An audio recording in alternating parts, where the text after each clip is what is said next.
Here's a tutorial of how to get heatless curls using happy hair curlers. Starting with clean dry hair, take half of your hair to each side of your face, and then take a small section from the top front part of your head, twist that away from your face, and then put the curler behind that section of hair and wrap the hair around it, wrapping away from your face.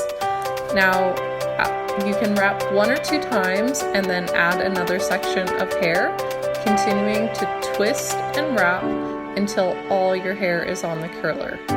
When you get to the bottom, make sure that you keep your wraps nice and tight, touching each other, so that when you're done, you'll end up with nice uniform curls. When you get to the bottom, you can secure the wraps in place onto the curler just using a bobby pin.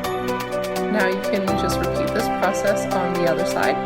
And then it's time for you to put your hair back into a bun to get it out of the way while you wait for your hair to set. You need to wait between 1 and 4 hours depending on the length of your hair, the texture, and how much hair you have. And then you can take your curlers out and enjoy your heatless curls.